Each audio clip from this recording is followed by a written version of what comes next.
And we begin with breaking news. The White House has released the report written by a review board set up to investigate possible NSA abuses. It included 46 specific recommendations to reform the NSA.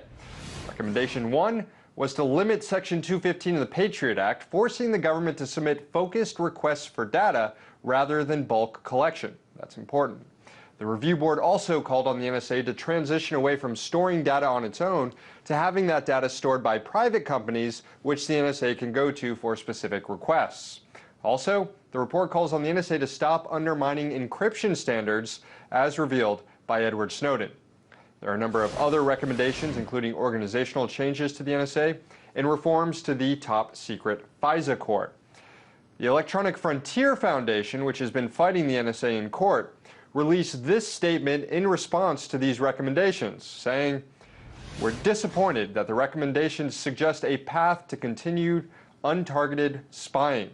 Mass surveillance is still heinous, even if private companies' servers are holding the data instead of government data centers. We'll continue to follow this new development." Meanwhile, the man who brought Edward Snowden's NSA documents to the world, Glenn Greenwald, testified today in front of a European Union Parliament committee looking into NSA surveillance on EU citizens. And he had some harsh words for governments working with the NSA.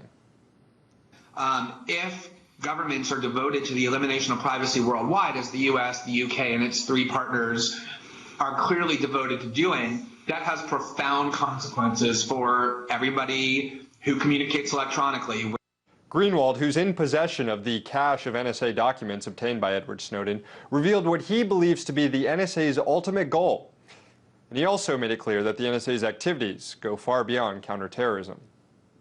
Throughout the NSA documents, there appears continuously all sorts of references to the fact that the goal of the NSA is captured by the phrase "collect it all."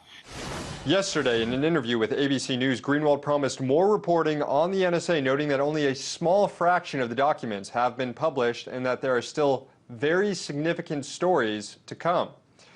Meanwhile, in the United States, one of the NSA's top defenders, Senator Dianne Feinstein, the chairwoman of the Senate Intelligence Committee, made some surprising comments about the NSA's bulk phone metadata collection program, suggesting she may be open to reforming it after all.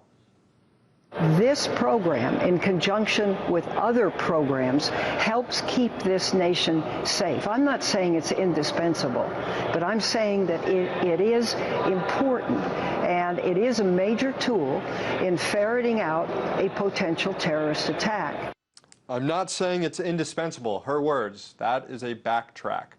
Her comments come after a federal court here in Washington, D.C. ruled this week that the phone metadata collection may be unconstitutional.